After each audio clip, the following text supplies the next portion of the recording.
Okay, like I said, queue's not going to be open for particularly long. I'm just going to be doing pretty much a quick round for the people who are here, because I am not very strict about time limits, and so it sort of depends on queue length, and also on the level style, and also just whether I'm having a sense of progress. So, yeah, thank you for all the submissions. I am going to close up after I give everybody a minute to submit, so we'll just punch in the first one from 1Kman, who has been very patient in following the stream all day. Also, the plan currently is to do daytime streams, so that's afternoon in NA and evening in EU, in our usual Thursday slot for the regular viewer level session. You folks who are not already in the Discord over here, we just started that up yesterday, and you can get some scheduling updates over there if you're interested. So let's get down to queue.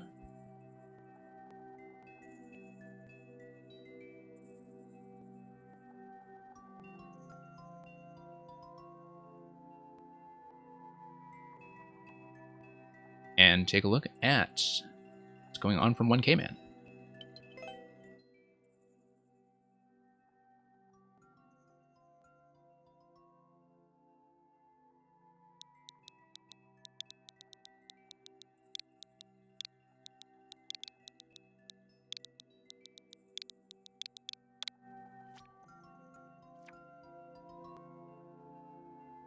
So here we are with another generic Blink block level. Deep Block Skyway is about 8 miles away, minus the miles by 8, and get there. Okay. We'll see what that's all about.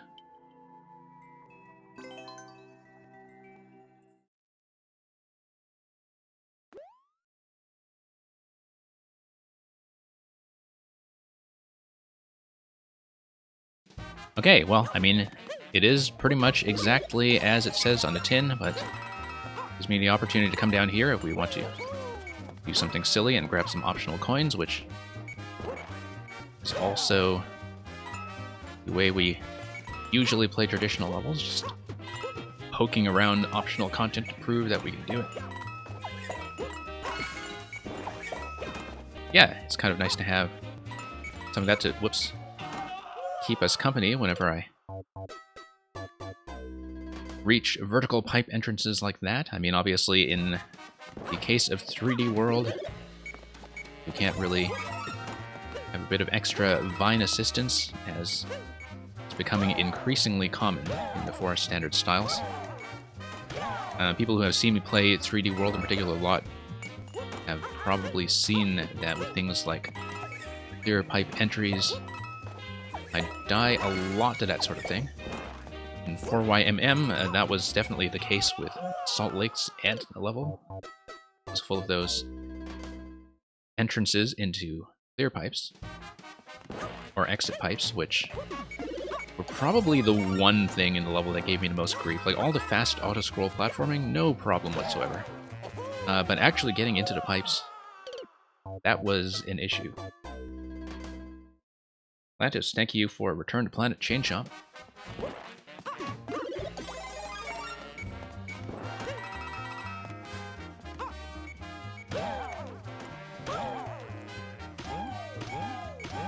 And no, it's not the placement of the pipe. The placement is fine.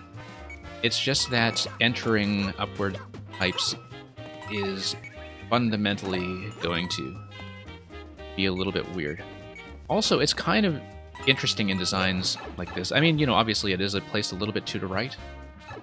It would be an easier, but maybe slightly trivialized entry if it were just straight up above the blocks. That was a mistake. I was trying to cancel out of that, and instead I landed first and I dashed, which is not the right way to do that. I was trying to do a dive cancel.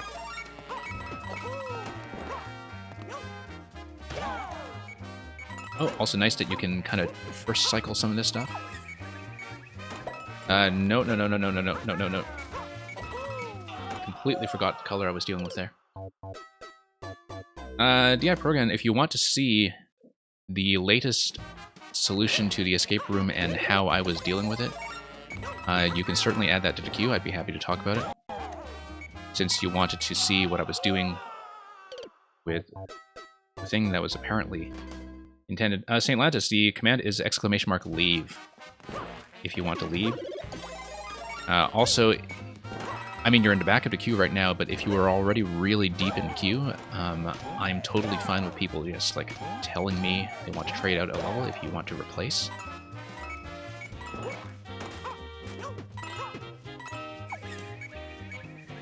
So yeah, Program, thank you for that. For those who don't know, I have already cleared Program's submission, but I cleared it off-stream because it was the latest version of something I had run before that patched out all of the cryptographic cheese that I had applied. If you don't want to know what I mean by cryptographic cheese, stay tuned, because you'll find out very quickly.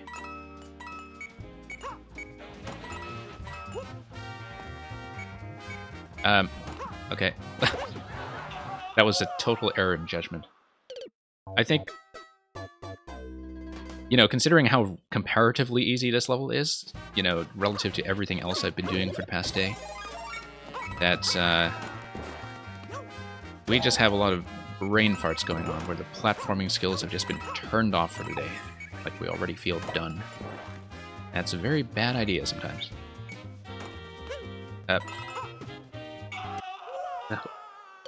Sorry one came in. I'm not making the proudest demonstration of the level here. I do think it is actually fine for the most part. I mean, I do think that sometimes with the timings like this, a lot of people will have the temptation to just try to run ahead and first cycle everything. And you see how this kind of comes in just off camera when you come out of a clear pipe? I think sometimes when people see blinking blocks like that, they'll just assume, okay, first cycle, let's go, go, go, and just hop over. I mean, I'm comparatively cautious, and I still do that. So I think that's just partly a result of camera positioning. Partly that's my fault as a player, obviously. But I think it helps that you have plenty of optional content to go around, because whenever you do have timing issues with making people potentially wait around a bit, I certainly think that the philosophy that works is just to give them other things to poke around with in the meantime. Whoops. I felt like I was supposed to do the cat dash here, but, right, we'll just whip this, except I'm stuck in this one spot here, and it actually does not let me swipe, which is curious. That looks like a long jump, for sure. That looks like a bad idea, for sure. And that looks like a doubly bad idea. Okay. No, I was obviously supposed to wait for the end of the blink before I continue. Yeah. Once again, sorry about that one, K-Man. I'm totally making a wash out of things that should be very clear and very straightforward.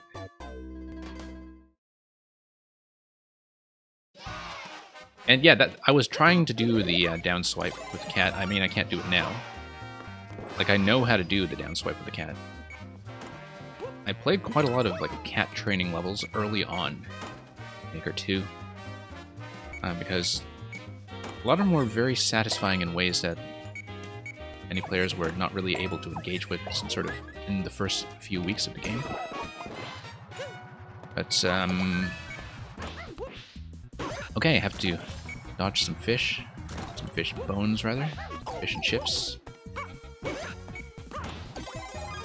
Interesting pom-pom setup. I find that it is difficult to make good pom-pom fights in some ways, because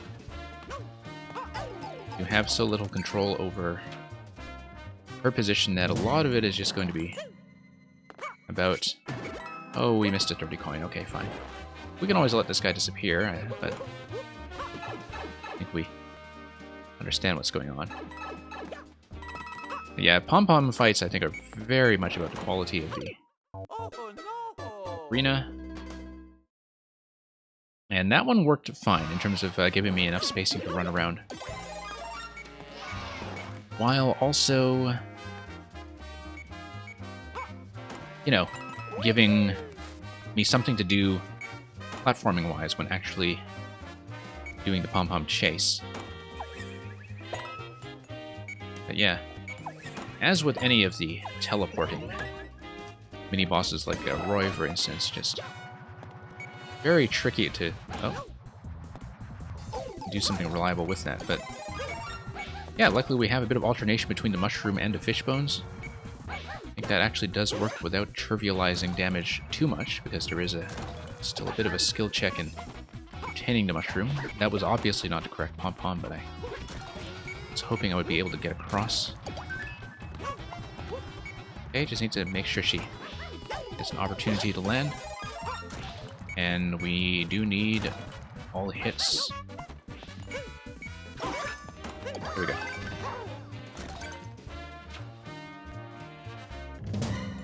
Yeah, Progan, 3D World tech is massively underrated when it comes to puzzles.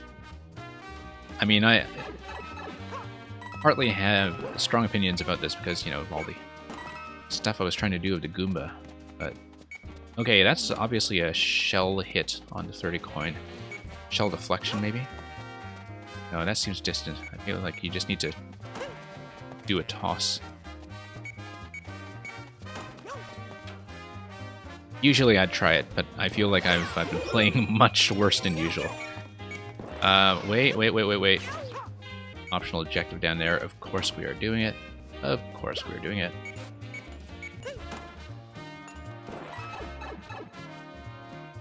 Yep, definitely the bonus room. And we have something that these blocks are trying to tell me. Oh no, that's just my way back. I think my mind has sort of been reprogrammed to reading any irregular patterns as some kind of code. Partly that's because of the escape room, but partly I think that's just been a lot of symbolic puzzle levels I've been playing recently. Don't go into green pipe, it's tricky to get out. Whatever. You made it, we're gonna do it. I mean, the idea is to play the level. And, you know, I skipped a number of the things like the optional 30 coins, so I feel like I owe it to this level a bit to actually do optional content. It is a bit fussy to get out of here, that's true. But at least it's safe. Whoops. I feel like maybe I should be using the cat powers a little more effectively. Okay, just a terrible timing on my part getting off the blinking. Let's hope we don't spend 200 seconds on this. Beep, beep, beep. Okay, no. We actually needed to do the cat climb, I think.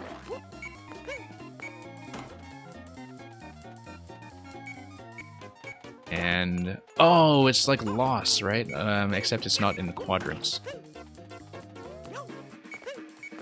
So I don't know if you were trying to do another meme thing. If that's what it is supposed to be, it would not be the first time I've seen that design, but okay. I really do need to use the cat cling, but without spilling over onto the wrong side of the blocks. Okay, there we go. Okay, there we go. Okay. I should not jump, I should really fall onto the next set of blocks and then do the cat climb up. Just watch, we are totally going to spend 200 seconds doing this and die on time.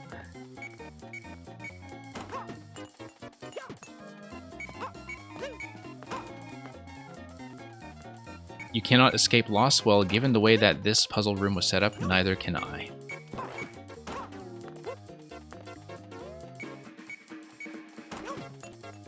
Okay. There we are. Okay, there we go. Okay, no. Time to stop jumping. I really do need to slide and climb. Slide and climb. This is surprisingly tricky. It's the low ceiling that makes this tricky, because you don't have really any room for correction. And it does make the timing a bit tight. So. So as a bonus room, I'm not really sure it works, but you did warn me about it to be absolutely fair. So.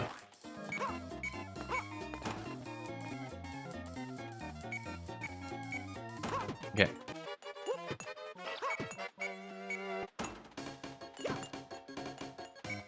This is not even the first loss that I've seen in Mario Maker, to be honest, which is why I found it relatively easy to recognize once you told me it was something memey.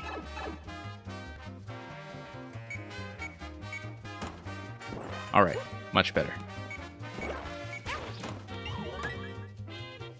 Oh, and look, we actually do have work to do. Okay, I feel like I've done bonus content. I've done my share. Okay, here's Meowser. Looks like I just need to zap him with... Oh, okay. No, never mind.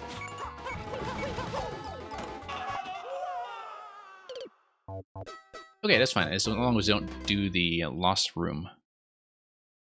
Should be able to get back there without much trouble. Is this within long jump range? Yes, it is.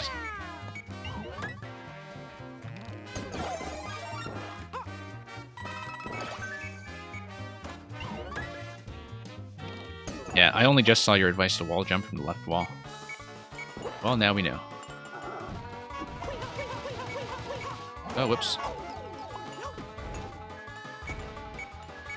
I think damage throughput from the flower is maybe not really good enough to handle a Meowser fight. But I mean, I say that as somebody who's done quite a bit with Meowser as well, and you know, I do totally know how fussy it is to control his flight pattern. And so just to give him a controlled landing zone that happens reliably like that is already kind of an accomplishment in terms of building a fight that actually is interactive. Oh, whoops. Thought I'd have some room to move there. That was not the case.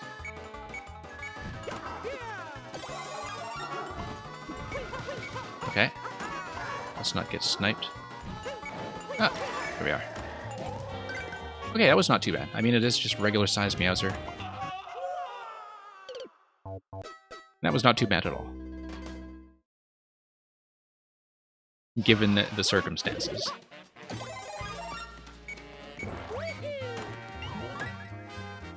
Oh, this is your mix of the generic Castle Bowser fight. Okay, I don't remember if you showed me that one. You might have. But maybe it was generic and therefore forgettable.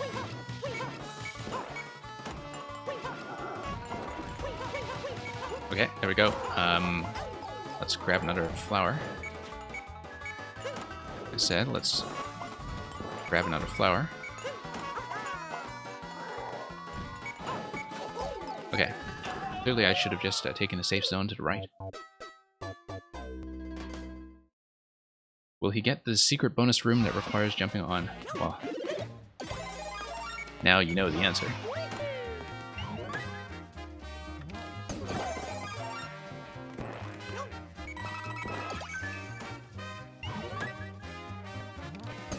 I don't think it's actually hard. I think I'm just playing poorly and have been throughout this entire level. Like, this stuff is not unfair. I've got plenty of time to land. It's more that I think I have not been very attentive to the actual timings. You would think I would have had some practice after playing the Naboo's percussion level. The Lost Room is a bit evil, I have to say. The Lost Room is one of those things that, like, is on the level of the full-level anti-soft locks in some ways, in terms of how easy it is to reset in a very fussy manner. Here, the main risk is just losing track of your timing when you are interacting with other things, like grabbing the flowers and repositioning around Meowser. Honestly, I mean, Meowser is really difficult to control, so the fact that you can have a fight that somewhat reliably works like that... Oh, I see. So for the secret, you need to kill Boom Boom... No, it's not going to be a secret, because either way, as long as he dies, you're going to get the key, right? So I don't think it makes a difference. Yeah, we're doing it. Oh, we have another key drop. Maybe I did miss something. Maybe I did miss something. Okay, because Boom Boom falls down. Was I supposed to just nuke him quickly with Flower in order to grab a second key? That's the idea. Don't tell me I have to do this again.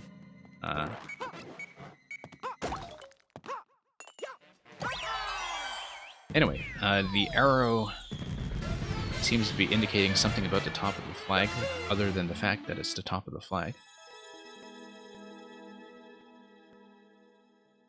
Ah, the coin in the Boom Boom room indicated an invisible block. Okay, I see.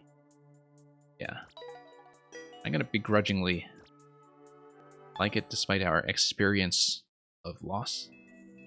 But thank you for another generic blink block level. Yeah, because I was looking at Boom Boom and thinking, oh, it looks kind of like a challenge to nuke him with the Fire Flower. But then, if he dies to falling out, you know, you get the same key anyway, right? So it's not like that would make a difference.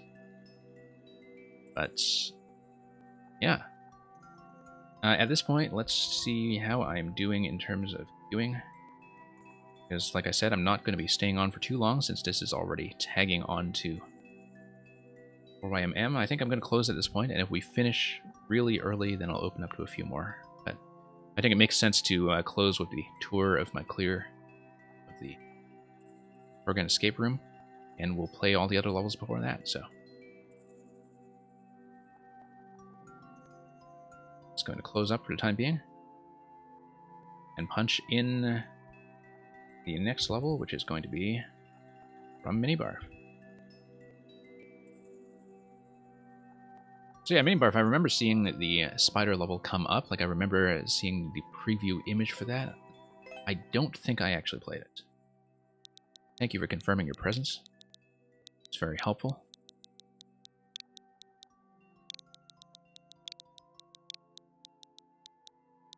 And yeah, Lantis, thank you for confirming your lack of presence. Yeah, in the Tomb of the Spider Queen, with the little music note on it, as we come to expect from several of the levels from the artist formerly known as Minibarf, but who is now a Borf. What treasures and terrors lie hidden in the Tomb of the Spider Queen? We'll find out.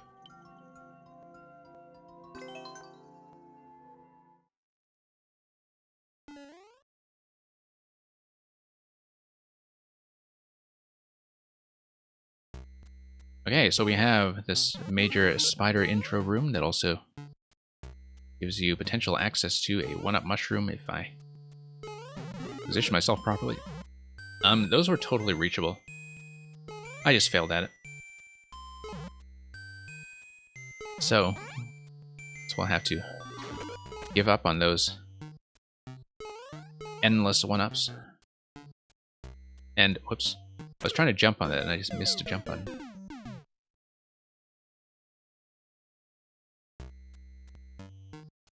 Okay, let's actually get back on our game. No, I need to bounce on that, get into claw, swing onto claw. I've seen that so often, I should know that by heart. I was thinking I would be able to have enough room to get a bounce off the dry bones directly, but scrolling is slow enough that it's not something we actually need to worry about.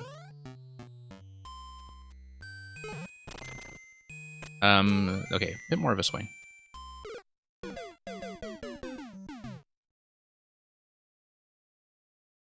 Just some early adjustments as we're learning the level. Yeah, not making the best show of ourselves today, but...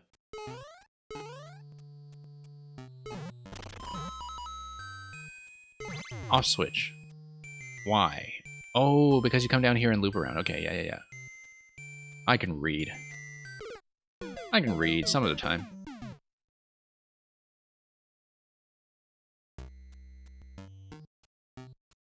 And yeah, that does mean that despite the slowness of the autoscroll, I do need to be a bit faster in order to do the whole wraparound. That's actually very clear to me now. Dropping this guy will allow me to ride. As usual, just going to maintain height. Dropping this guy. And then, what do we do with dropping him now? So he's going to go up. Riding donut blocks down. You know what? No, the visual clue was the fact that the Muncher landed safely on the right side. That is the clue that that is the correct path. Which is honestly the same kind of visual clue as in the icicle segment of the Lemmy level, which is something I should know intuitively. I think I was just misreading the Muncher as a potential threat and was a bit unsure about what my landing zone would be. Okay, let's do a bit of a hop with that guy. Oh, case closed. I'm sorry, we actually just closed the queue. We are going to be back on Thursday with fewer levels. And if you want to check out the Discord, we'll have details about the scheduling posted there.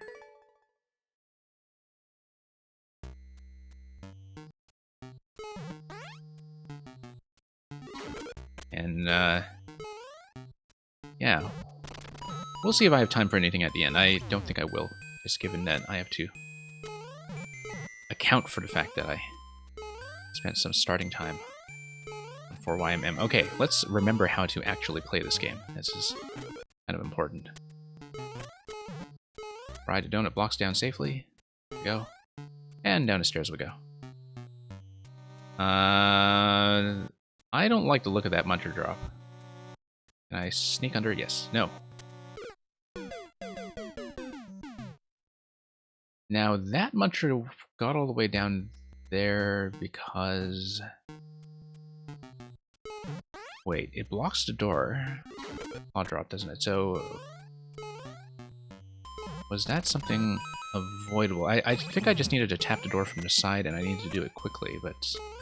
It seems a bit weird for that to be time-based challenge. I mean, if I wanted to get into Buzzy safely, I could always do so via the claw.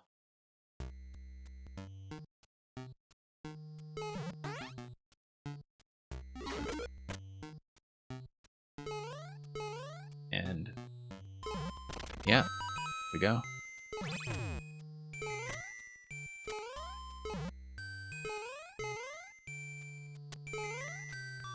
Alright, let's just ride him over. Yeah, this Muncher with wings is not... I mean, that just drops into the abyss. It's not the one down here that we need to worry about. Okay, it is with wings. So actually, the Muncher is going to, once we drop it, it's going to come back up and give us a bit of a safe zone. I wasn't reading the wings. There we go. So that was purely a reading error. Oh, that's a familiar feeling after playing, once again, the Naboo's level. I see, it's spider webs, and the spider webs are trapping you. So the spider can eventually come in and either devour you or just severely trigger arachnophobia in those who haven't. Yeah, getting off the dry bones is doable on the first cycle. We just need to remember how to jump.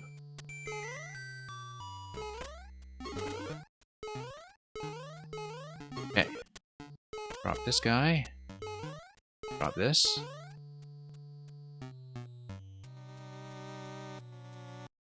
And drop this guy, let him jump.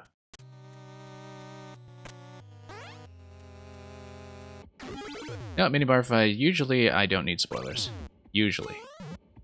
Oh, that's terrible. That's gonna be bad. I'm not gonna be able to fall in accurately, am I? Nope. Nope, just need full claw momentum. Just jump immediately when I can.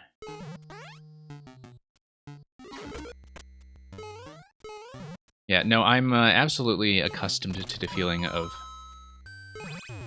getting a little bit jammed on things for a while and knowing when it is my fault.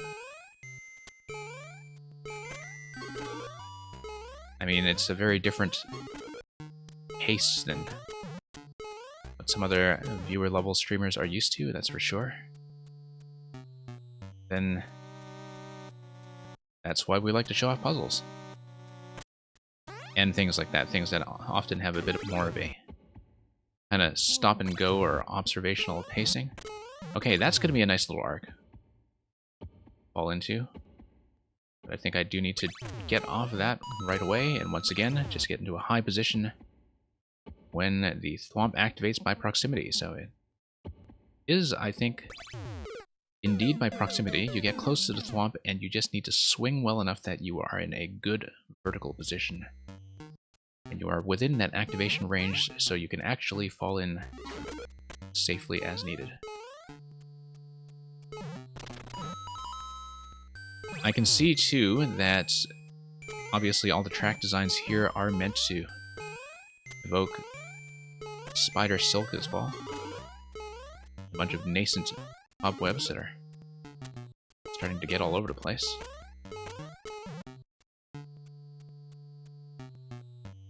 One pixel off? Yeah, that happens from time to time. One came in. Yeah, thank you for dropping by. You have a good night. And thank you once again for the level earlier. Despite the loss. Whoops. I was holding right out of that. I think was maybe trusting my position a little too much. But if you have the right trajectory coming out of the claws, I mean, you know, obviously being trapped does, I think, just completely cut off your momentum. You kind of need to account for that, but yeah, if I'm just a little bit cleaner about getting off the claws, I think that solves most of my problems. So, drop this guy once again. I should have been safe if I were holding right. Yeah, maybe I was a little late on that, just like I was a little late on that cycle this time.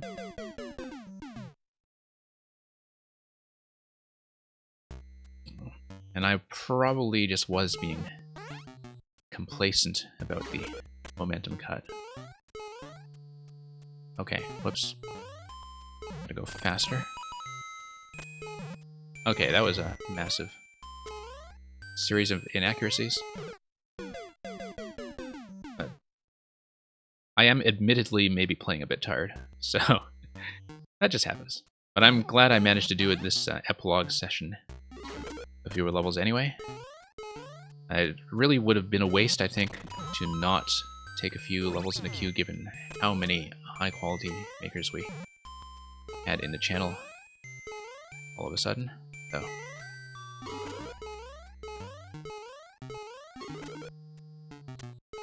let's drop this guy once again and head down.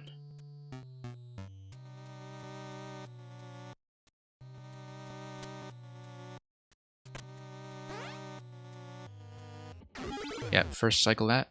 Left, right. And that's going to be a pretty good fall, I think. I'm going to hold right just in case.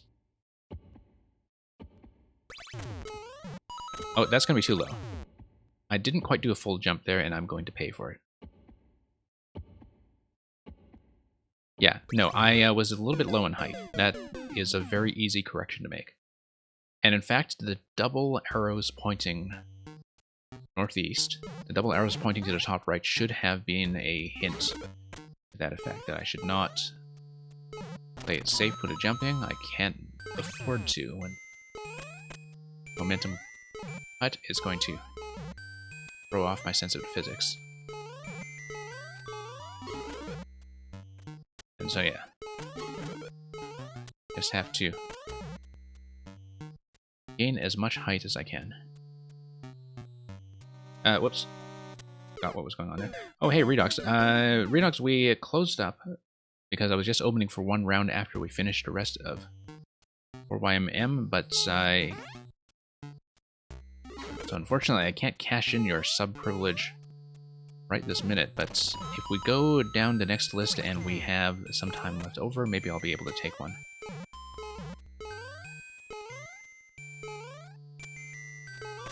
Thank you for dropping in anyway. We will obviously be back for the Thursday stream, but this one was already kind of a bit of a bonus.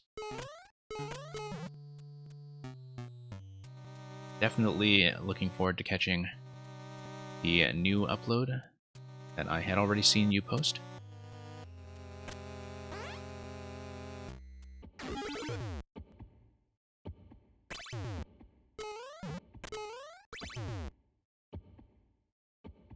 But yeah, those of you interested in 3D world platforming setups, Redux is definitely a 3D world specialist.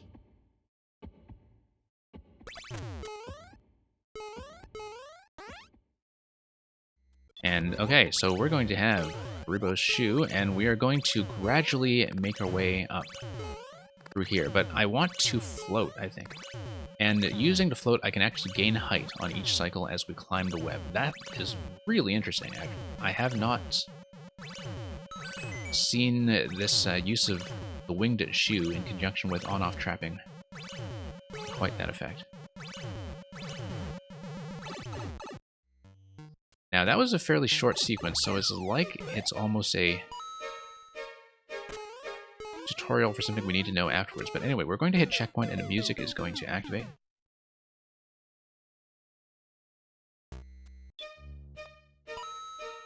Going to miss that claw, but that's okay. That's more of a safety claw.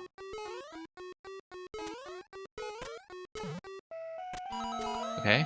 Oh, I'm still kind of thinking in SMB2 mode for some reason in terms of... oh, no, that's because Big Buzzies, I'm riding them safely anyway. Okay. No, I know how to play this game. Some of the time.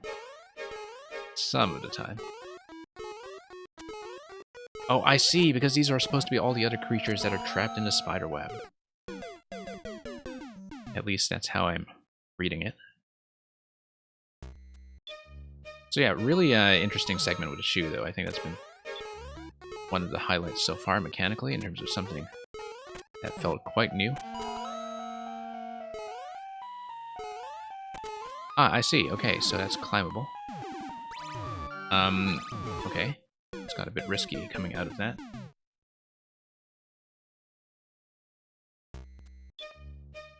Yeah, I like the way that you stitched the blue platforms together to kind of make that a bit of a surprise fall. That's like I have seen before, but it makes the fake out here look very plausible. Okay, just have to go fast. Segment here. Do the whole vine climb. Oh yeah, I'm only just noticing now that the whole thing on the right is the retreating Spider Queen. I had not really paid attention to that aesthetically. Just kind of reading that as blocks, but it is clearly the spider chase once you get past everything else that has been wrapped up in silk.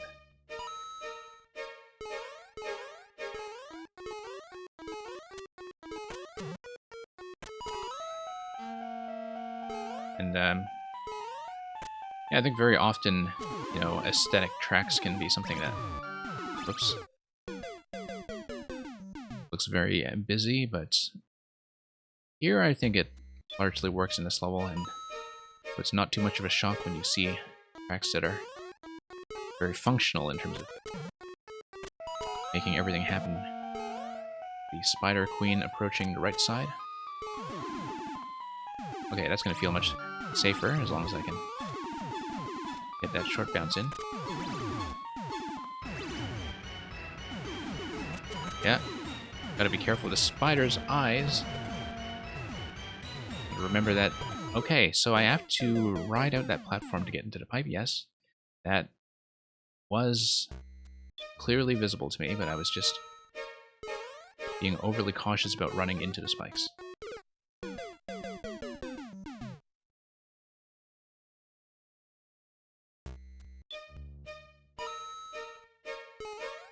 Okay.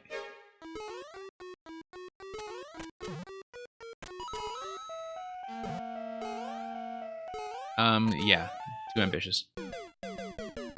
I mean, I'm not able to stay on those blocks anyway because of the segment that goes up after.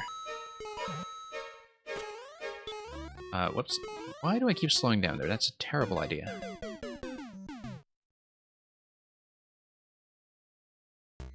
Being really easily trapped by very simple things like that. Okay, here we go. Yeah, no point in getting on the spider right now. And very much a point after we get through here. Okay, on the coins, through and into the pipe. Had to be very careful about the spacing there. There, point. And more music. Oh, nice track, wow.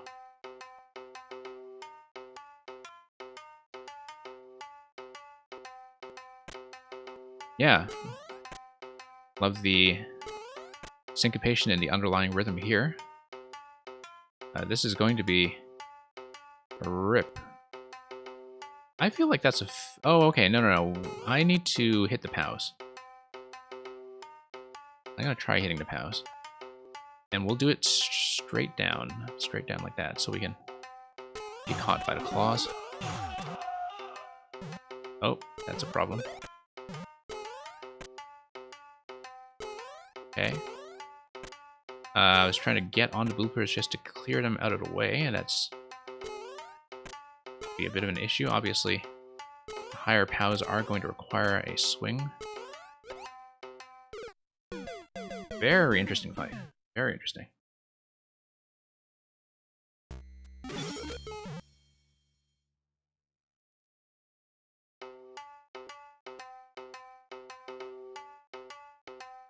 Yeah. I mean, I actually enjoy 3D World quite a lot. But, you know, I do think that is something that is very underexplored on account of, you know, all the things that you can't do with the 3D World style. I mean, including, of course, if you're somebody who is mainly building music levels, I can see why 3D World's limitations would be something that you would strike you as exceedingly restrictive. But yeah, there's a lot of stuff in there that can be used not only as platforming mechanics, but as puzzle mechanics that I think require you to think quite a bit outside the box. Okay, I was trying to go for the higher POWs first so I wouldn't have to deal with them later, since the easier ones to reach are the ones on the bottom.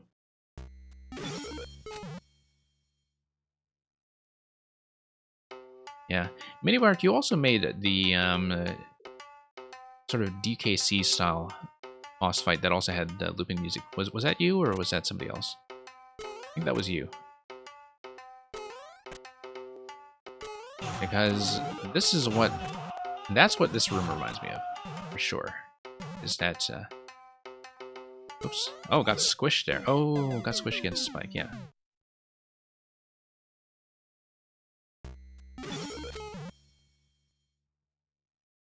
Yeah, because the way that the music loading and the use of the spacing in the spider fight here, where you're kind of doing a very unique timed activity on half of the screen, really. Like, it's very reminiscent of the DKC fight that you had also previously built. Okay, I have found a very good pattern last time. I just needed to not die to the squish.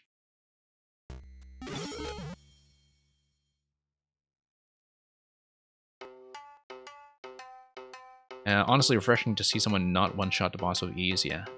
Well.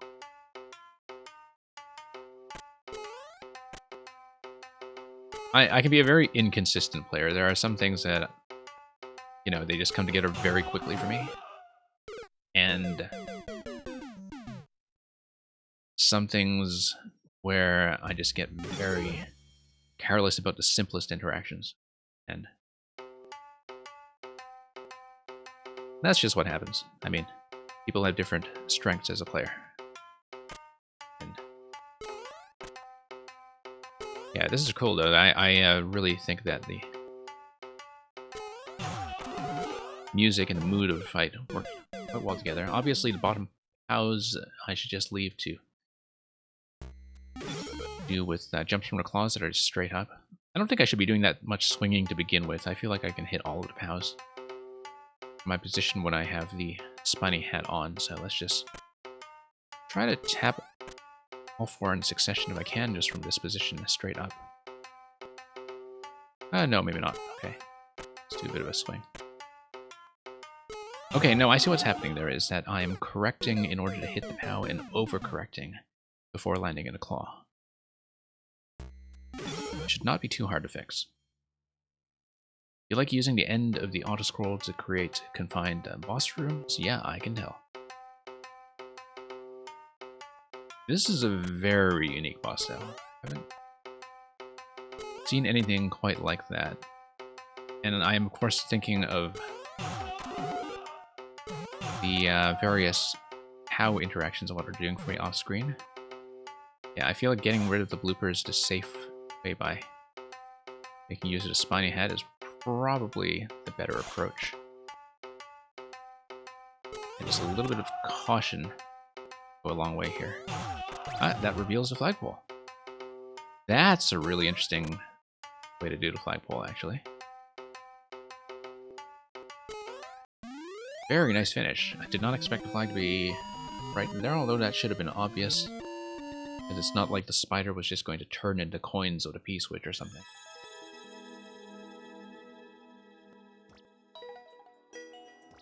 Yeah, really nice. Very, very unique boss. And the shoe moment was quite a treat as well, even though that's only used in that one web climbing segment. I mean, I guess it works as a one-off. The thing about Kuribo's shoe was that it always originated as a one-off anyway, back in SMB3, so. Spider's eyes disappear at the end. Yes. Spike balls. Yes.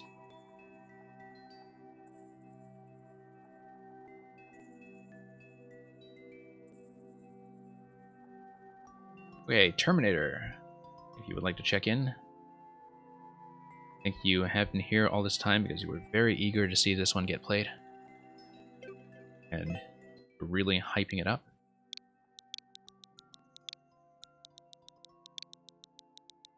For those of you new to Terminator's levels, I have played a lot of the Master Sword item escorts in some of these series in the past, but we'll see. Oh yeah, actually, Terminator, I have played this one. So I don't know if you would like to swap. A menu, hello. A menu, we are closed up because I just opened the queue very briefly at the tail end of finishing 4YMM. But if we get through the remaining levels very quickly, I might open up for one last round. I can't promise that, though. Okay, Terminator, do you want me to trade this out with something else? I assume you would. Because I played number 8 already, so. And in fact, you were here when I played number 8, because Okay, play number 10. Ooh, number 10 seems very well liked. Use your brilliance and escort the Master Sword to release the key. This is actually a much higher clear rate than usual for these Master Sword escorts, so let's see what that's all about.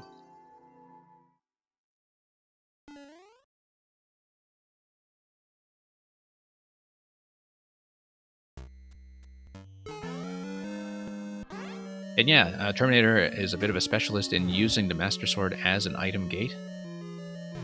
It looks like this is a head bump.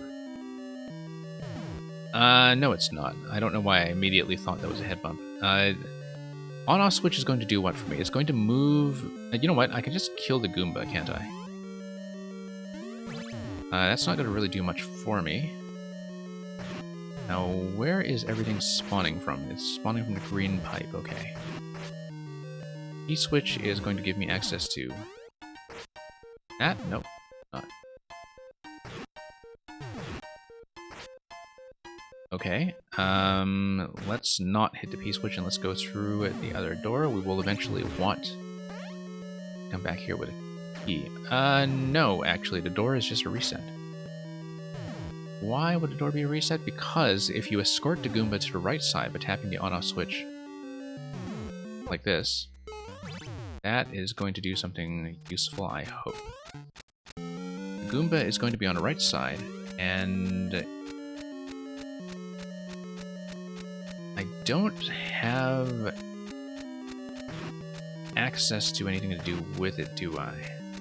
The pipe, or rather the blaster, is completely blocked by the one-way panels.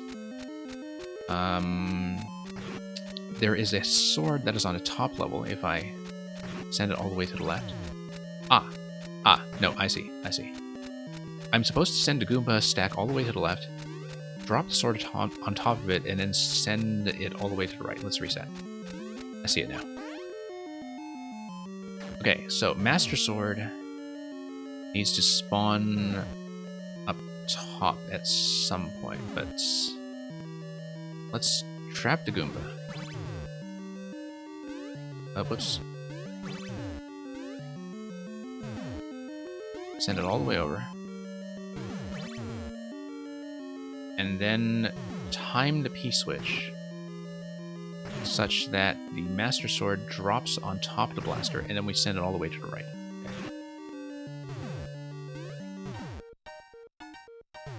And let's not nuke the sword. That would be a terrible idea. Going to need a refresh on that sword. Okay, there we go. Just in time to lose it. Let's clear some space. Send that to the right. No. I wanted to get the sword over to the jump block, so it would hit that and presumably give me the key by striking it and dropping on top. I need to do something different there in order to make that happen. I don't know what I thought was going to happen by just sending the sword over like that. But it's not going to be that. It may involve... What will it involve? Just sort of staring at this for a moment. Well, we need to reset this anyway, so... yeah, Minibar, have a very good night. Thank you once again for the level. You're very lucky you did not send it to an actual arachnophobe. I've been hearing recently about how people wish there were, like, arachnophobia settings in games so you can just play them while turning off the spiders. I think that might be a bit excessive. Okay, so we can see that the one-way panel on the right side, on the top right, the one that's pointing down, is probably the thing that's going to be relevant here, because we want the sword to drop in such a fashion that it has some momentum to carry it over all the way to the right. How do we do that? That's the question right now. Because the Goomba is going to slide on the lower level. It slides under, it drops the blaster, it's just going to drop the sword. But there is a brick that is on top of the one-way panel, and which drops what? We need to experiment. Doesn't drop anything useful, I think. It's just a coin. But yeah, the issue I have with that right now is that it is off screen, although let me think about this, because let's say I do the sword escort I was doing previously. I need to reset because it killed the Goomba.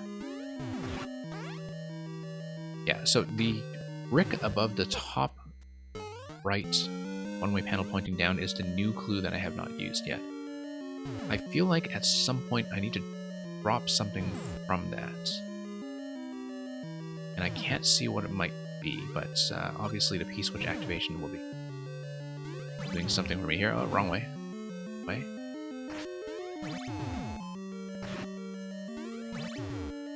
Okay.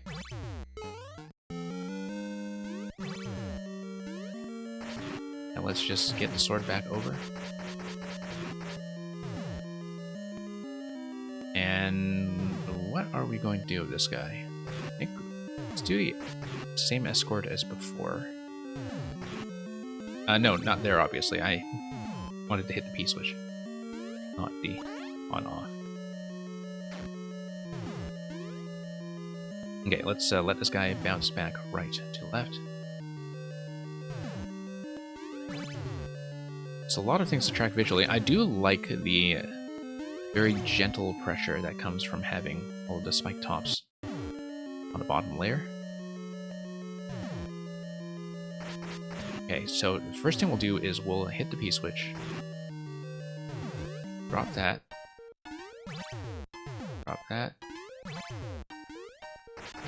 So let's give this some thought, because what's the other P-switch going to do once I transform the other thing into a brick? I don't think I quite understand that yet.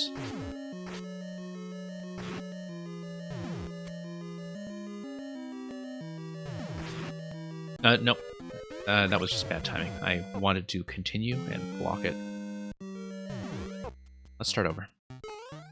I'm running fairly low on a timer anyway, so let's do that.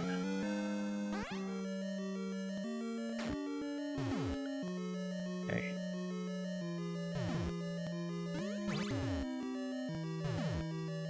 No.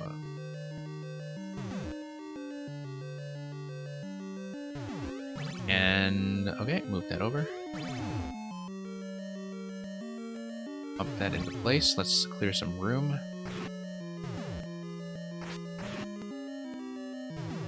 Yeah, interesting. I guess the arrows are kind of telling you that the P-switches should correspond to the individual drops. Still don't really see how the drop on the right side, on the top right, is going to help me get the sword across, though. It's not clear to me at all, right?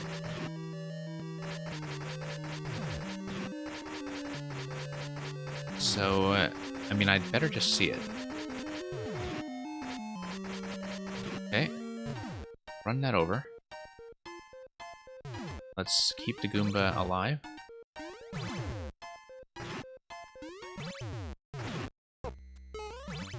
I'm in big trouble. I'm in huge trouble. Okay. Need to clear some more room and do everything a bit more quickly.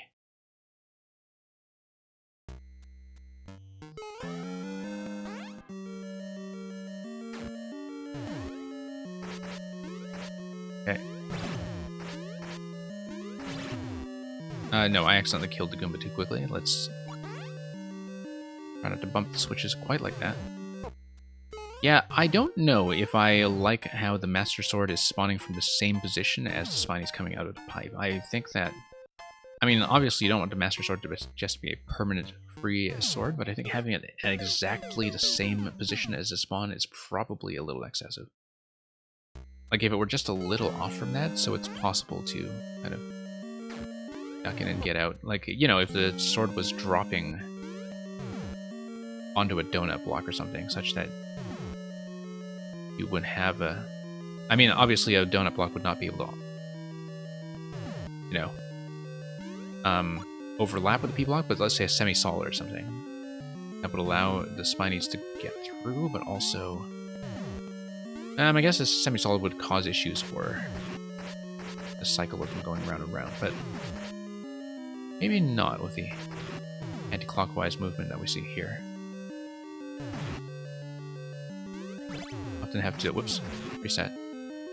I should just use the left side as a reset door, to be honest.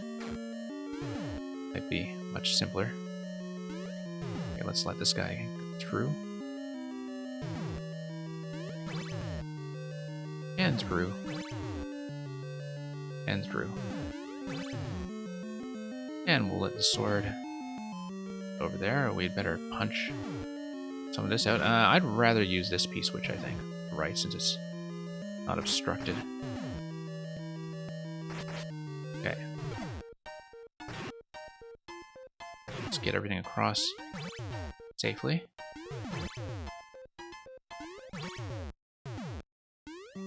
Oh, wait. Oh, I hit it from underneath. That's a bad idea. Hang on. So, Terminator, I don't know what you were saying oh no to. I hope it's nothing too critical. Whoops.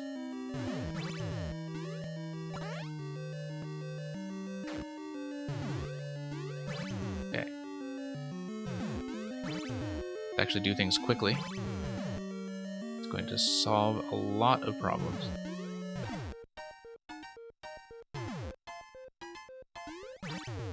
And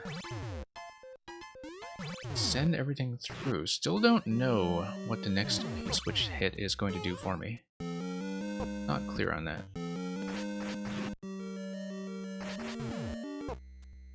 Because if I send the Master Sword through, what if I send the Master Sword through first and then hit the P-switch? Maybe if I hit the P-switch at that point, then you see like a trampoline or something bump it to the right. Like a sideways trampoline that drops down.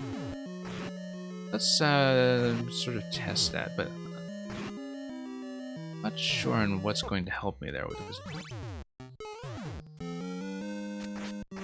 Okay, let's actually hit the P-switch now and just see. Yeah, okay, I had a simple answer all along. That seems typical. Alright, that was much simpler than I was making it look, because I had the right answer from the beginning. Which is just to trap it on the side first. And all I did was not hit the P-switch. Although I think maybe on that attempt I might have hit both P-switches already. But then I could have just reset in that room, so I'm not sure what it was I was missing. But anyway, thank you for that. It is kind of a nice change from some of the usual sword escorts that you have. I think, by the way, that the black background in the underground theme works quite well for the visual clarity here. Just in terms of the very striking color contrast. And thank you for the GGs.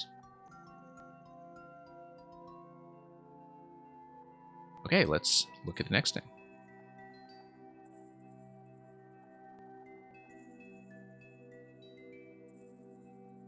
Okay, Atlantis. Thank you very much. Terminator, I think the actual puzzle interaction is fine. I do think that, obviously, the P-switch sort of dropping something from the top right, like, you kind of have to reason your way to the fact that the only thing that can happen is a trampoline drop on the sword, because the thing that is actually toggled by the P-switch on the top right is kind of completely unknown and mysterious, right? And I think even when I had hit the P-switch on several cycles previously, the trampoline had not come down for whatever reason. So that's the only thing, is that it is kind of a puzzle that is slightly dependent on a bit of hidden information. And which is fine, because I think like it would just be way too trivial if you just saw, oh, okay, there's a trampoline, here's what to do. It would be maybe a bit too straightforward, but at the same time, I don't know if there's a happy medium there between the straightforward thing and the thing you have here, which might be a bit obscure. The sort of puzzle interaction itself, though, in terms of just loading the sword and moving it into position, I think is fine. The spiny spots overlapping with the sword drop is a bit weird, because you often do have to take a lot of damage boosts just to get out there sword safely. And I guess in the end, the sword didn't actually do much for me, apart from acting as a defensive weapon, which is still very significant. But anyway, very nice level. Thank you.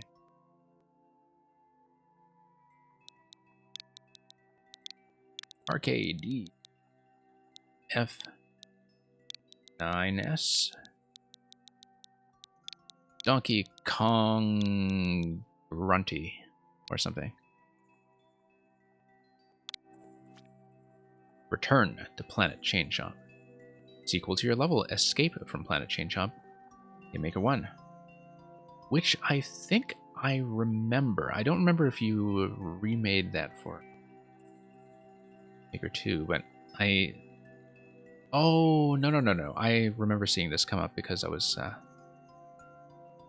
playing some of your older stuff. But I definitely know about the Chain Chomp level. I'm just trying to remember if I would have played it.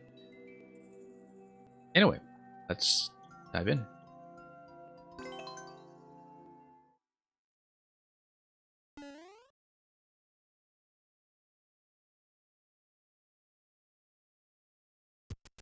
Yeah.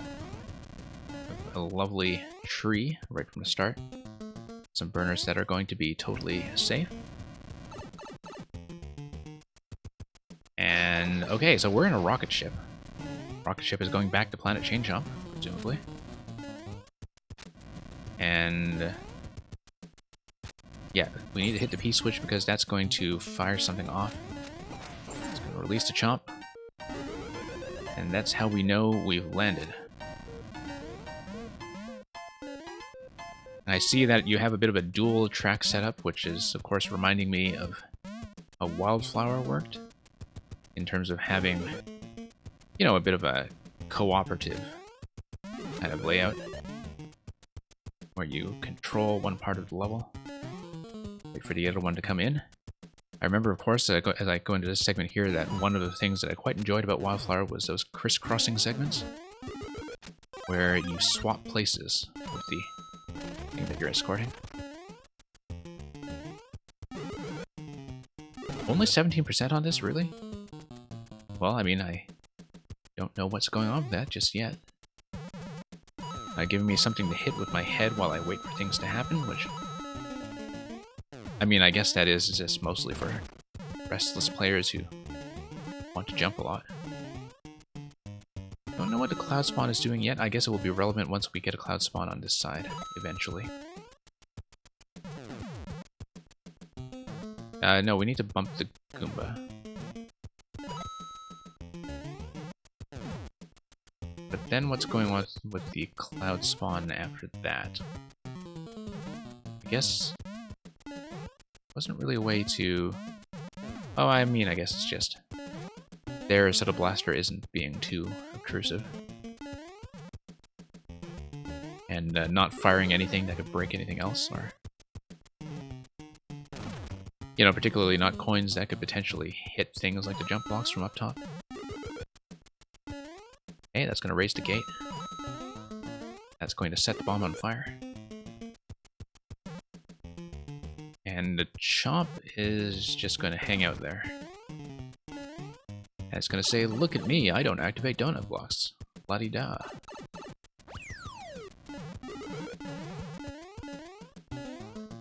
I cannot let this go untapped.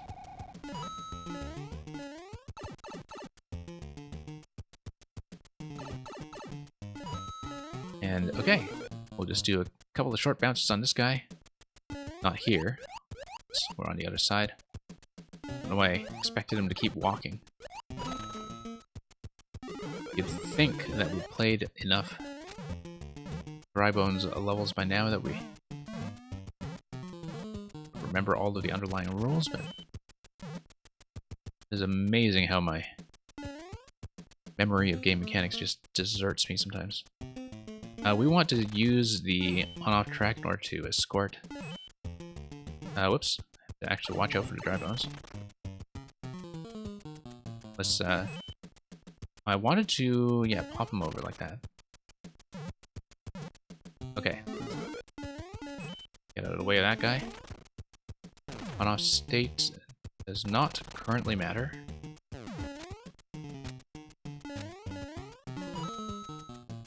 And that's going to be Fire Flower Refresh.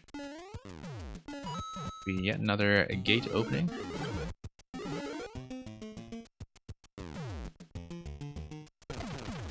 And we'll jump on that once we get another cannonball. And of course the Chomp just kind of chilling here and waiting for us. Just hanging around. Okay, let's see what's up with these. Okay, that's a repeated coin. Seems like you can only get so many hits off of them. Oh, actually, okay, definitely not a full 10. I didn't think so. We have a skull here indicating a boss room. Okay, that's a hit the 4 pows boss room. Seems like it's the second hit the 4 pows boss we've seen, and yet it's completely different from the other one that we saw from Meaning Barf earlier. And yeah, I guess the Thwomp on the left is just kind of hanging out. Maybe he's captive. Oh, I see. He totally is captive because he's over the flames and our friend is trapped. Our friend needs to be rescued. After rendering so much aid. Whoops. I know it's not necessary to go for the 4th POW, but I was going for it anyway. Just to see if this is an optional 3 POW fight, or the 4th POW actually does anything interesting. Off-screen interaction that we just haven't seen yet. I mean, there is obviously just the Muncher stack of 3, hitting everything on the right side, but it's worthwhile to check these things. Just in case.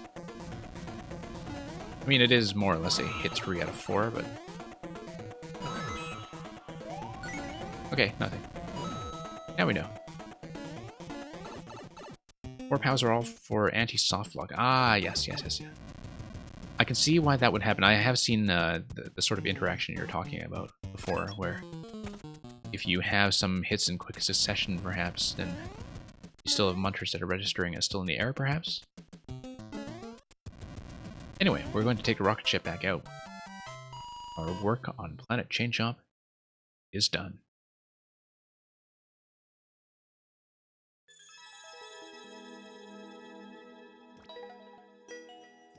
Okay. So, that's going to be a win.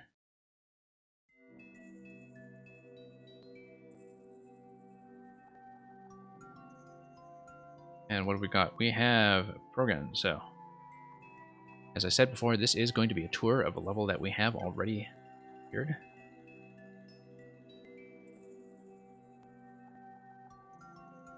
And that is fine.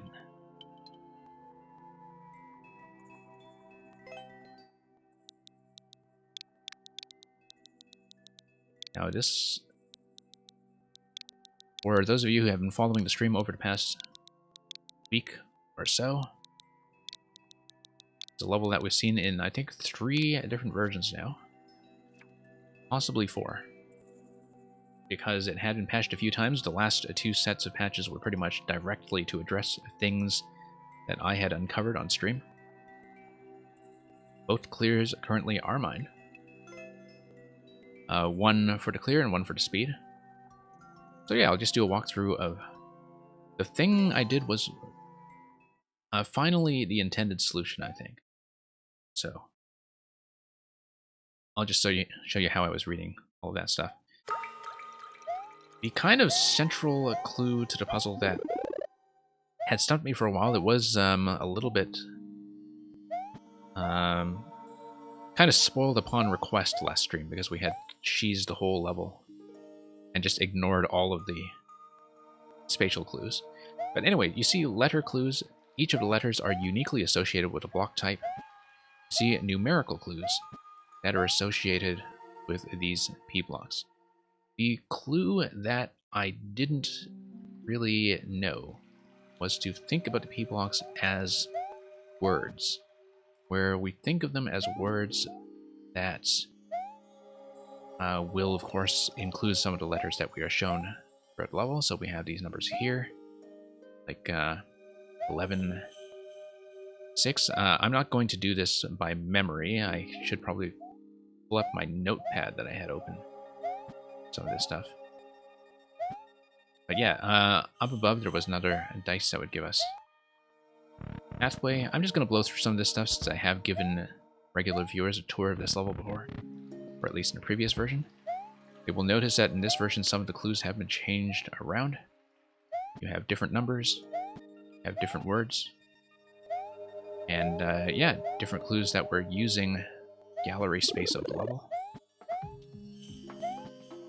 But I did in fact go back over the video of the older version to see if I could solve all of the same clues there as well, just to see what I was missing last time.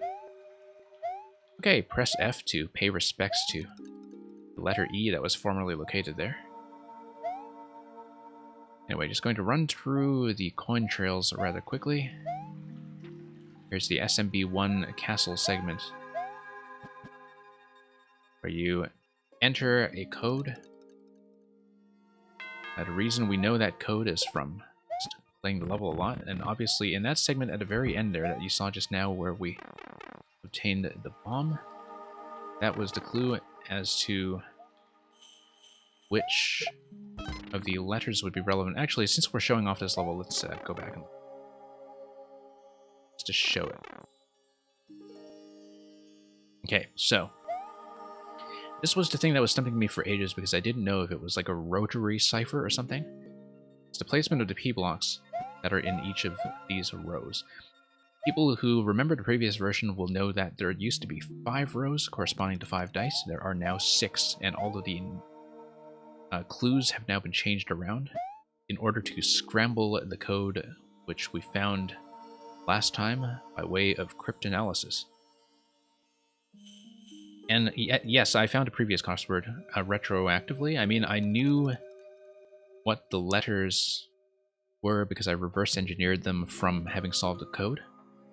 I knew that it was like AGLMO, but I went back to actually solve the clues after I did it in this version. I do need to pull up my notes for assistance. Just 1 second. I do not have them displayed on stream, but just so I remember what I'm doing here. Should have given this a pause. But anyway, so each of these rows are words, and each of the P blocks are signifying a letter in that word. So that was the critical clue that we needed. While each of the dice signal a location, you'll notice that this was not the only number 11, that previously there was an 11 up. And also that there is a difference between the ice dice and the jump dice. It's going to be important.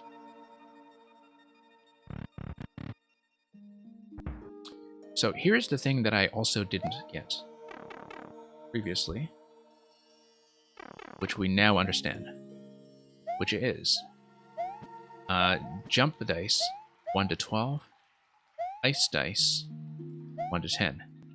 Now, there's one thing in this level that I think is a little bit misleading when it comes to this clue, and I'll show you what that is in a moment.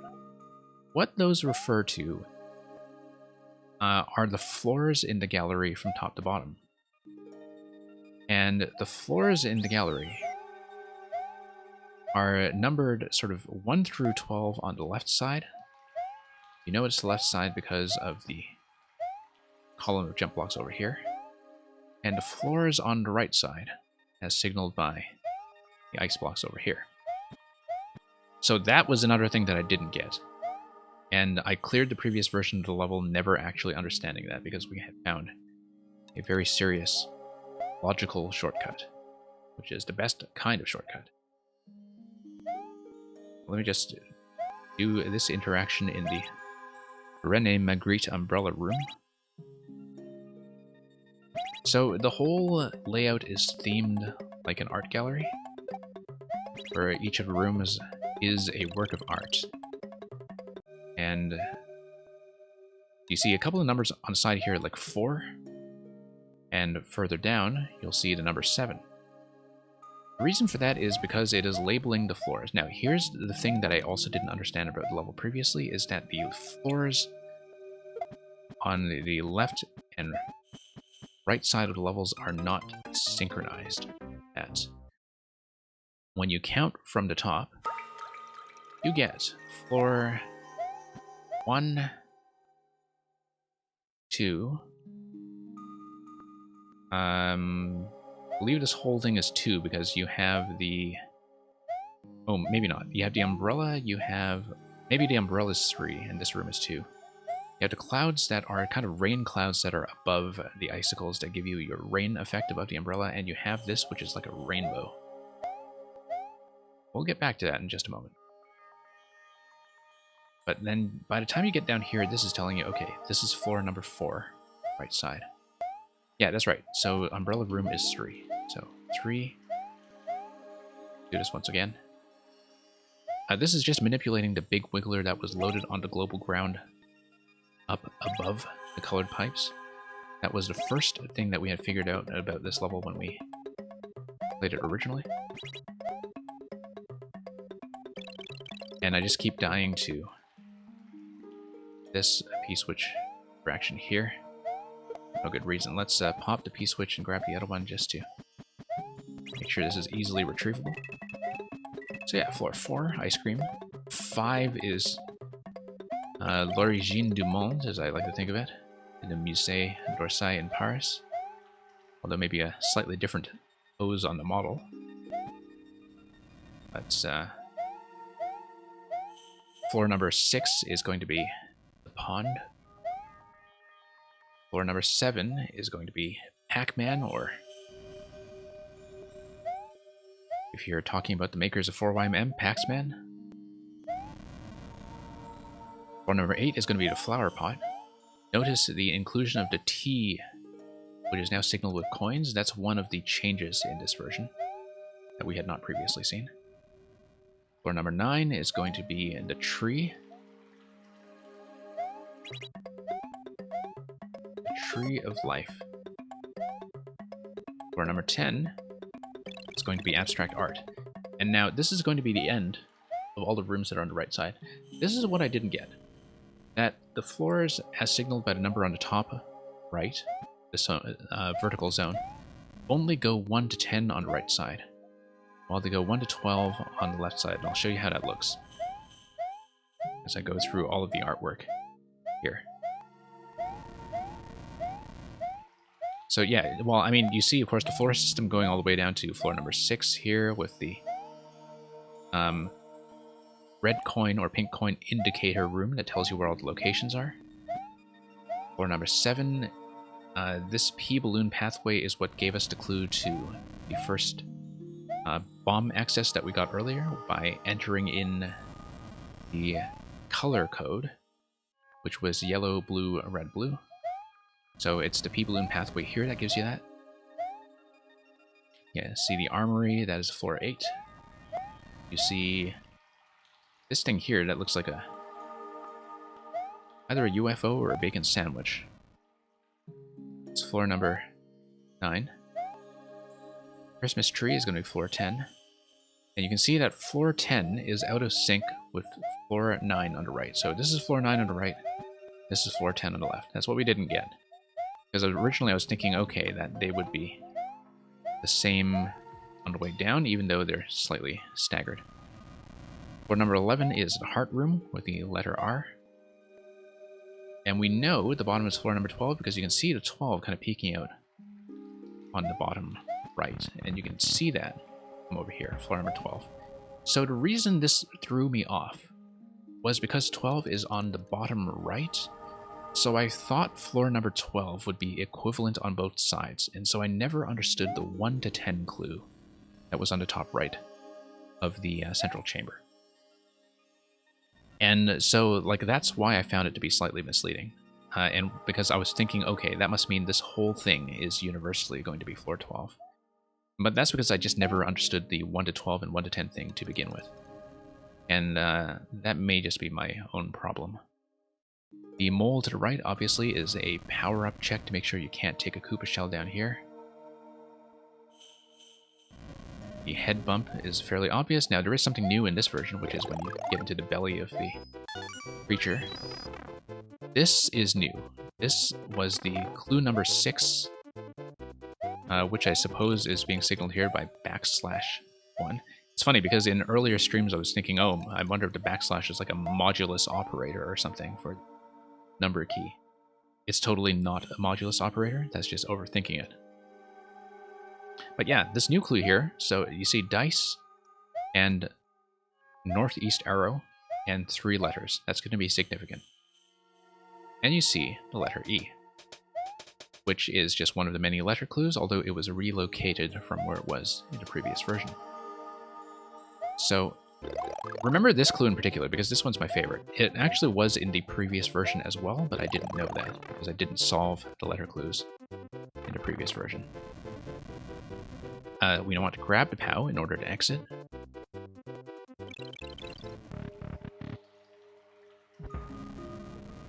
And yeah, I mean, when I saw the P block stacks, it became obvious to me that it was just number 5, like 1, 2, 3, 4, 5, but I didn't know if it was also just 1, 2, 3, 4 to correspond to the codes, and 5 is like an extra operator. Because at that point, I was still thinking in terms of, okay, how do I get a set of 4 numbers to appear in an order that makes sense? We had better grab the other checkpoint before time runs out so I can actually talk through the clues patiently. But let me just show everybody what the flow of the level is going to be before I do key entry. Whoops, not down here.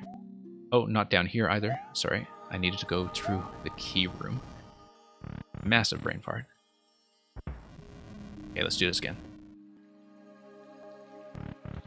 Having a 6-1, yeah, it was sort of interesting to see what you would do with the key complexity here for the combination lock entry, but anyway, let's get back down to the room. So,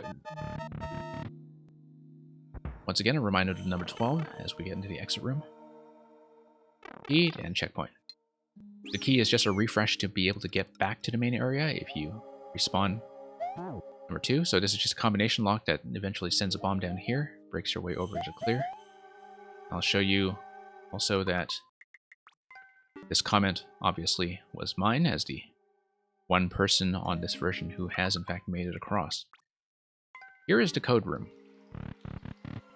It is 4 scrambled numbers that you need to read by additively considering which of the blocks are active.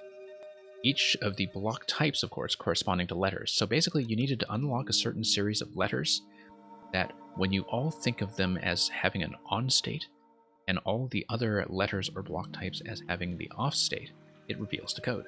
So in the previous version, what I did was I completely skipped all of the number codes. I completely skipped all of the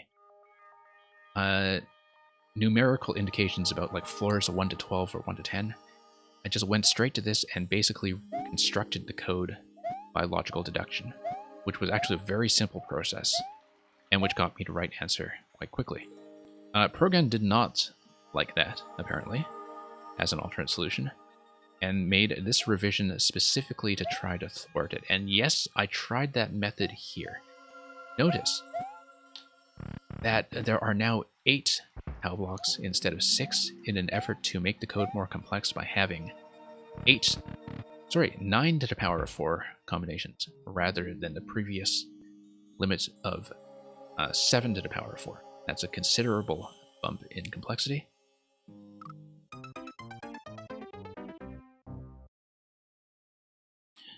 But anyway, just to talk through this a bit further. So now, interestingly enough, having the number 8 available as a possible code entry does not really make this harder if you wanted to do it by logical deduction.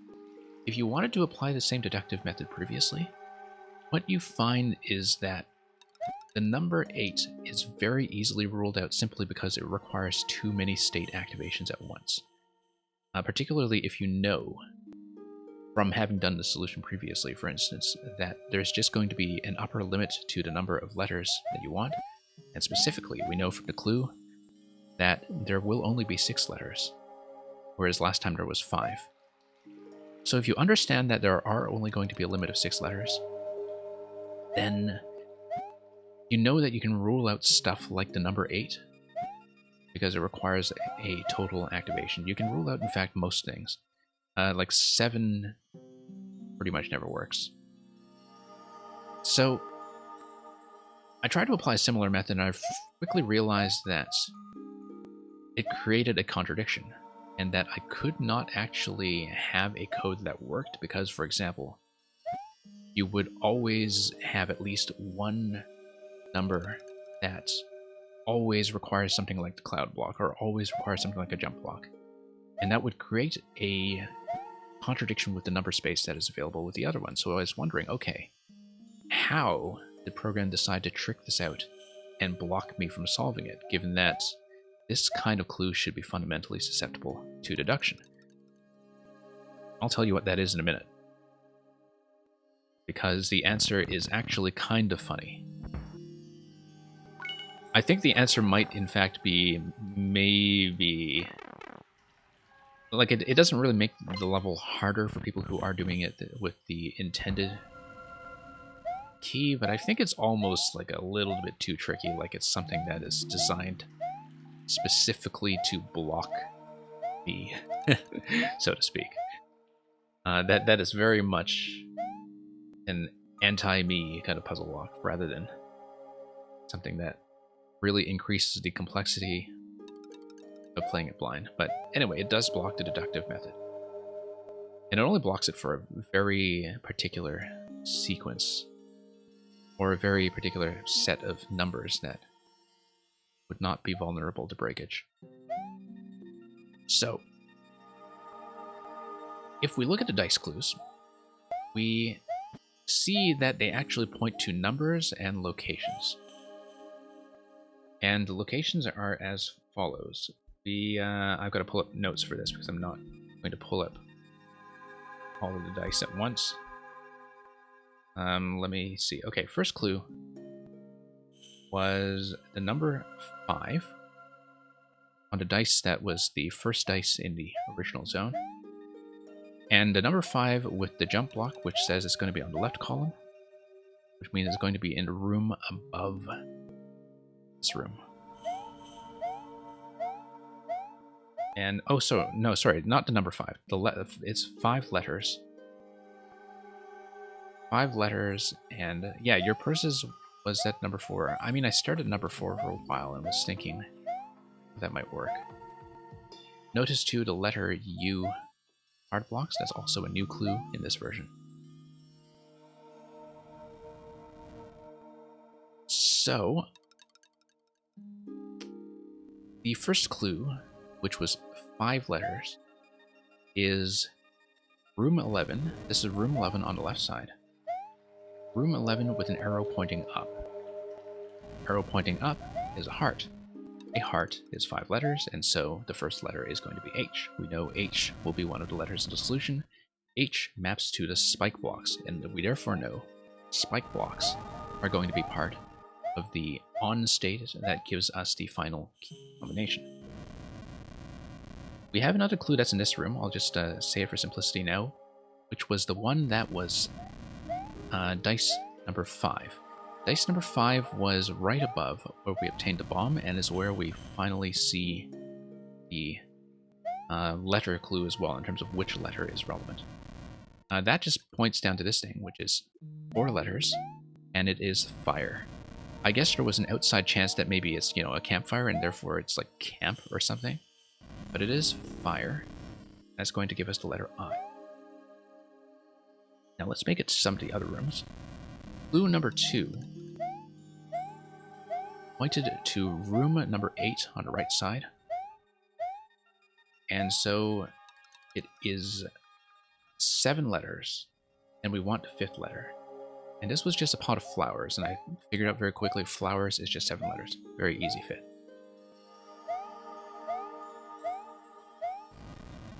There was a clue that was dice number 3, which gave you location floor 7 on the right side. This was one of the things that threw me off once again, because I was thinking floor 7 would be synchronized with the E-balloon floor 7 on the left, but it is not. It's this one. Floor 7 is very obviously Pac-Man. Pac-Man is probably the easiest clue of the set because there are no real plausible alternatives to it to consider, and it's just a very instantly recognizable image. Whereas something like the flowers took me slightly longer because I was thinking originally that maybe this is like a face with 2 eyes and a really big chin, or a mask or snout or something. But no, if you look at it, it is still life with colorful flowers. So yeah, Pac-Man is going to give me the 4th letter in Pac-Man, which is the letter M. So far we have H from heart, E from flowers, M from Pac-Man, I from fire. I'm going to save the best for last. So the next one is going to be 4 letters. Not 4, so 6 letters. 6 letters, right side number 2. Right side number 2 is this chamber here.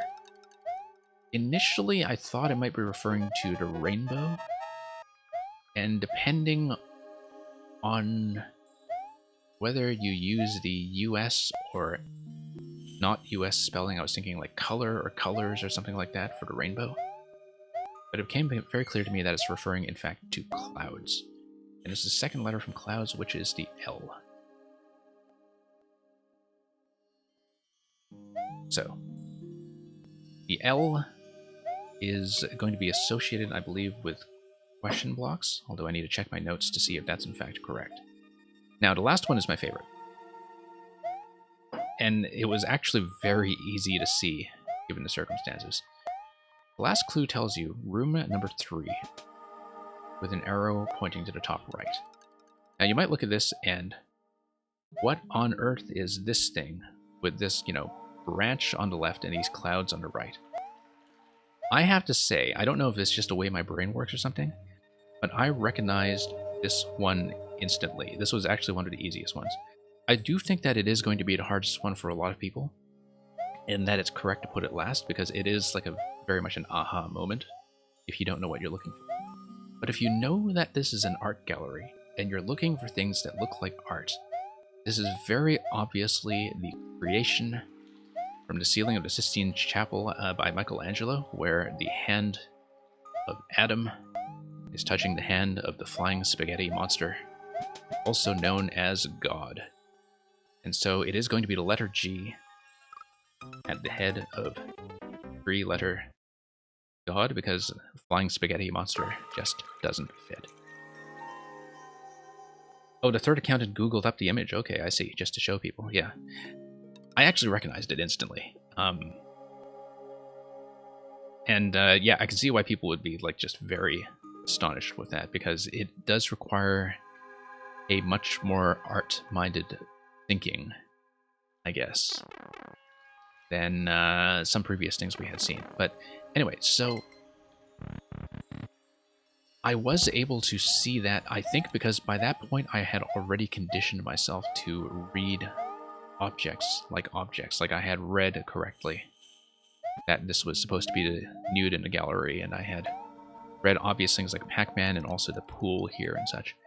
And I also feel like I have done picture clue levels like this in the past, where I had to read pixel art, although I had not done them with a word game previously. But anyway, we have H from heart, E from flowers, M for Pac-Man, L from clouds, I from fire, and G for God. And that gives us a... oh no, made it down here again, hang on. Let's get back up. That gives us a certain code sequence, which will be very difficult for me to illustrate on stream, but I'll try to do it anyway. I did notice, by the way, since we're still in the level. Oh, you want a Starry Night in here? That would have been ambitious, yes. Since we are still here, let me show you some of the pictures, previous version as well. I did in fact go over them just to see what was going on. Some of them were shared. Flowers, Pac-Man, and God were all in the previous version. But there was also originally a clue, and some of the numbers have been moved around too in terms of the order. But one of the original clues was 8 letters in room number, I want to say 3 on the right, and 8 letters second letter. And so 8 letters was clearly umbrella, and the letter was M.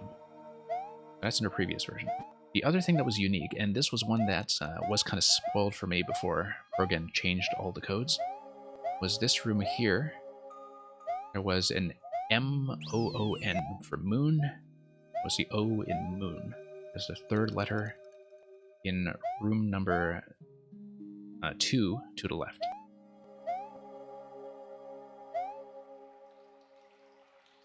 And yeah, some objects... I mean, you know, it's easier to see some things than others, and you really have to get accustomed to the fact of trying to read things on a macro level. Like this thing here, I still have no idea what it is. And actually, you see, part of the issue here was I had reasonable cause to believe that this over here was maybe like the Scream or something. I don't know if you have seen Grakowski's art gallery level, because Grakowski made an art gallery level that also had recognizable works of art in it. Like it was like Escape from the Art Museum or something like that. And one of those was, in fact, Edvard Munch's The Scream, and it even had the Scream sound effect on it. And so that was one of the things that led me to recognize the creation fairly easily. I had also played a level by Dial, who is a maker who's not on Twitch very much, but Dial made like a Broadway boogie woogie level. So that was like a Mondrian theme level, and so I'd seen a couple of these art gallery theme things before, and so like being able to read pixel art on a macro level is something that I was kind of able to catch on to. But yeah, definitely play Grakowski's level. I'll see if I can dig up the code for you, or I'll just go to Grakowski's profile at the end of this stream. So anyway, let's go back to the code entry. So in the current version of the level, we know that everything is going to be associated with a certain kind of block. We have H for spikes, we have E for red blocks, we have M for donut blocks, which I didn't show off in this stream, but I didn't show off the whole gallery. We have L for what I believe were question blocks. Yes, question blocks. That's visible in the main area if you check on the upper level. And you have I, which is jump blocks or note blocks, visible in the spiny room at the very start of the level. And G, which is visible as made of clouds in the cloud room.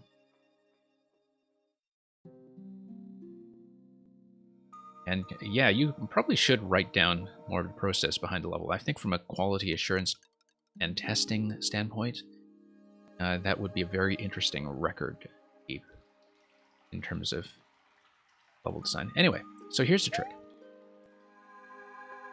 If you're wondering how my cryptographic method was thwarted. So previously, I have been reading this as a straight up equivalent of a 7-segment display, and reading the numbers accordingly. Now, however, one of the things is that all of the left column here that's switched on, columns 2 and 3 are all switched off. So you can read this as number 1, but number 1 aligned on the left side rather than on the right side. Interesting. When you look at this one, when you look at cloud is on, red is on, donut is on, but ice is off and coin is off, for instance, this is the number 2, or so it seems. This is not a number at all. It is actually the letter E. So you're thinking, okay, 1, 2, E, what's going on? This is the left column, plus you subtract the hard block, you subtract the coin, you subtract the ice and the yellow block, you leave the red and the question blocks in place, you get straight column, middle block, and a top 3. Looks like a backwards Y or some other kind of letter from something that is not in the Latin alphabet. You realize very quickly, oh, it's actually backwards 4. Backwards 4, backwards 3. So the question is, at this point, okay, you think, okay, that follows very logically. Flip the 2 around, that just gives you a 5. You flip the 1 around, and that just gives you a 1 on the other side. And you think, okay, interesting. 4, 3, 5, 1. It's actually not. It's actually 1, 5, 3, 4. But I had no way of doing it, and knowing that. I actually did have to try both, and I tried both of them in sequence. Like I tried 4, 3, 5, 1 first because I thought the entire code was mirrored. And I think both solutions are something that the player might think of at this stage. That's one of the reasons why I'm not really fond of this fix. Like I feel like leaving it open to logical deduction is probably okay, because leaving the player guessing whether you meant 1534 or 4315 is like, that's a bit trial and error, even though you are down to 2 possibilities, which is not a big deal considering that you can reset the code completely. But you can see how the way that Program tried to defeat the cryptanalysis method, where I basically tried to reason my way to possible space of codes, was just to flip the thing around. And as a mirror image, it is still pretty recognizable as numbers in the end, especially because number 4, when mirrored, doesn't look like anything other than a backwards 4. I mean, you could think of it as, okay, maybe it's like the letter Y, or it's maybe some Greek or Hebrew letter or something. Or there's a Hebrew letter that looks like that. But that's actually the case. It's just numbers that are flipped around on their head. I still don't know if I like that change, to be honest. I mean, I know that you were trying to get people to engage with a crossword solution, but I did find maybe the crossword clues to be a bit opaque to begin with. I mean, clearly they were doable, as you were saying, that the third accountant did manage to do it in the standard way, even on the earlier version. But, yeah, that was kind of interesting. I mean, I hope I didn't find anything else that could be broken at this point, although maybe you want to do some additional quality revisions based on things I was reading and the red herrings I was pursuing, but as you were saying, you had been working on this one for months at this point.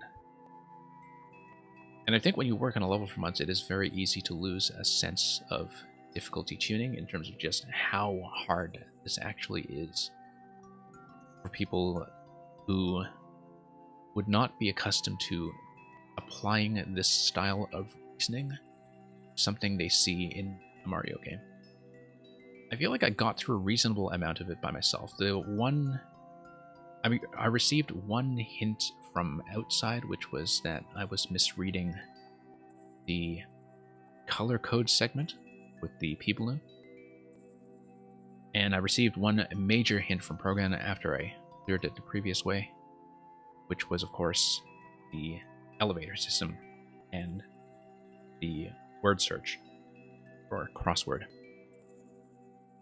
But once I understood that, the actual solving of the locations and words was very, very simple, and something that followed quite quickly. But yeah, without figuring out some good clue out of it, it was either leave after the intended solution out or leave it open to breaking. I see, yeah. I do think that, as soon as I pointed that out the other day, that it was clearly a very difficult vulnerability to fix. I'm actually very impressed that you found a solution to the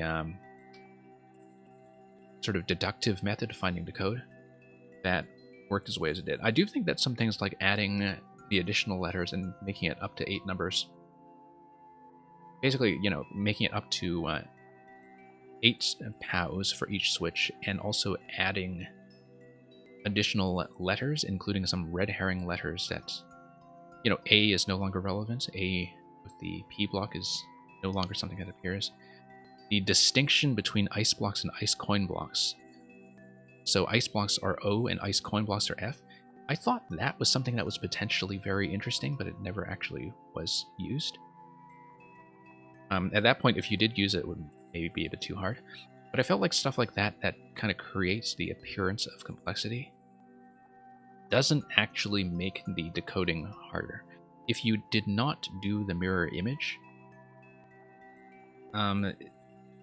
the level of complexity that is introduced by the additional numbers in the code and the additional letters in the search space doesn't really make anything harder, I don't think. I mean, I guess adding additional letters does add additional possibilities for the word clues in terms of thinking, okay, the letters that fit into the field clearly have to be something I have seen. Way back when you used A and B for the columns, but it mixed with other clues. Yeah, I don't think I would endorse using letters for that. Letters would be something that introduced way too much overlap. Hey, Julian, you came in just as we were pretty much wrapping up. Yeah, I will not be reopening the queue, by the way, for those of you who were wondering. Thank you for sticking around, nevertheless. Those of you who were wondering if I would be able to add some levels on, but I had a very long session today between all of 4YMM and the fewer levels we tagged on into the end, and so that's just not going to happen. We are going to do a raid. are going to do a raid, or just in just a moment. But I'm just going to finish talking about this level with Progan first, since we had been doing a battle with it for quite some time. Yeah, so as I was saying, I mean, I can see how the additional letters would add some complexity to the word solutions. And I do kind of like that you have additional clues that make use of 6 spaces in the gallery rather than 5. I do think the God clue, even though I figured it out very quickly, is actually very, very clever. I do like it a lot. And yeah, the numerical complexity added by 8 PAL blocks, I think it's just kind of the appearance of complexity of that.